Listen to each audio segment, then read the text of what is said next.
Oftentimes, when bad news comes out about the president, you will hear people jump ahead to the conclusion that his base won't care.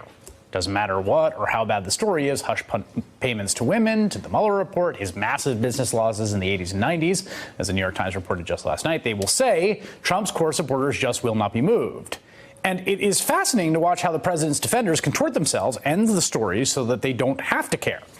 Take Trump TV this morning reacting to that New York Times story about the president's taxes, for example. Guess what? Not all of us win on everything we buy. I think that's how the voter feels. Absolutely. I feel like they realize he's a billionaire. He was campaigning on the trail with his plane behind him that's as big as a Delta jet with his name on it. We can't even fathom that kind of money. If anything, you read this and you're like, wow, it's pretty impressive, all the things that he's done in his life. It's beyond what most of us could ever achieve. Could very well be true for the Trump base, but what's also true is that Donald Trump has fought tooth and nail 4 years now to keep his tax returns from coming out.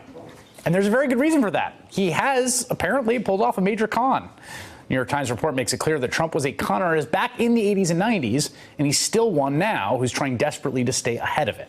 Joining me now, former Democratic Senator from Missouri, Claire McCaskill, now an NBC News and MSNBC political analyst, and Boswell Smikle, Democratic strategist and policy analyst, former executive director of the New York State Democratic Party. Senator, let me start with you. I mean, so there is this idea, like, it's not going to matter to the base, and sort of putting that aside for a second, it also strikes me there is a reason he doesn't want them to come out. Well, I think that's pretty obvious. But that was obvious during the campaign. Right. And I will say this, even though his base is very defensive and very protective of the president, there's some wobbling going around right now, and we're not spending a lot of time talking about it, but it's with the farmers. Yeah. The farmers out there are, they know what losses are. They know what real estate losses are. They know what loss carry forward is, and they know that they're going to have a lot of them this year. And they know that the tariffs are not getting resolved. They can't even get, he's more interested, this president is more interested in punishing Puerto Rico and in the process hurting his base, which are the farmers of America. So it is fascinating. Do you think there's a point? I mean, I had John Tester on last night. We talked about this, and he was talking about people getting, you know, they're taking a bath. Like, it shows up in the spreadsheet. A bath.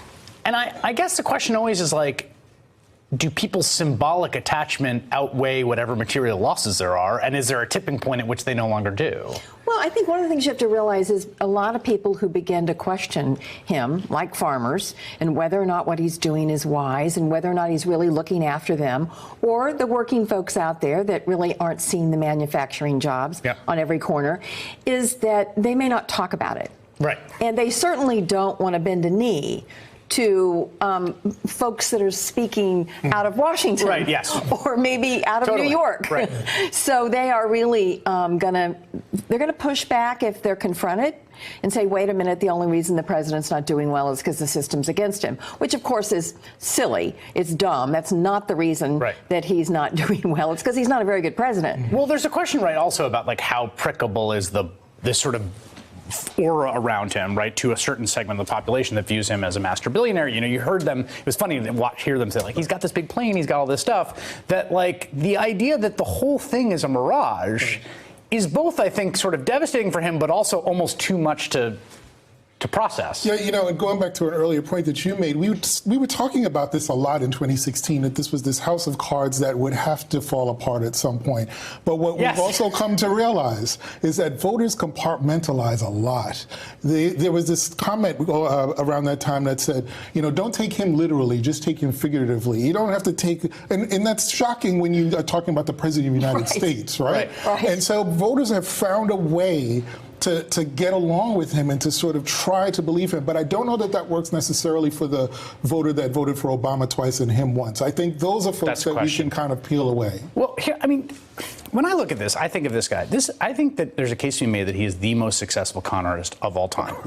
Literally of all time. Name someone who is mad. I mean, this is someone who built this entire reputation for himself as an independent businessman that was completely a bailout of daddy's money. The whole way through. We know that now increasingly from the New York Times. Then turn this myth of being a reality star television show into the most powerful person in the world. It's true. And all he did, I mean, banks, if you've said, Chris, banks avoided him. The only bank that would deal with him was the wealth desk at Deutsche Bank. Nobody would do a deal with him. All he was doing was selling his name. But here's my question. Why did you were on Capitol Hill you were there when he was there, right? You've got colleagues, they're all ego-driven people generally in politics. They're pretty cocksure. They think they know what they're doing.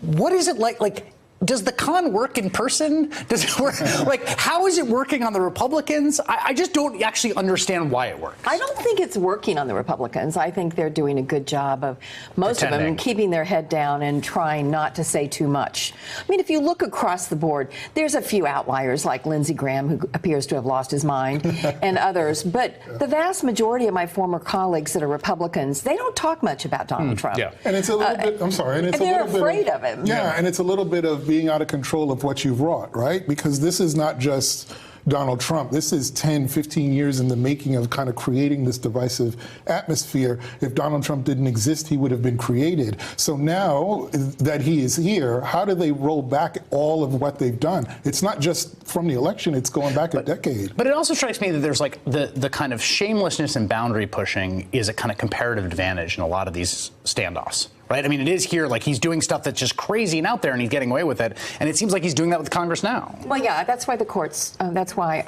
we need really good lawyers that pay attention to what the precedent is, what the case law is, and get in front of a court about the constitutional duty of Congress to do oversight.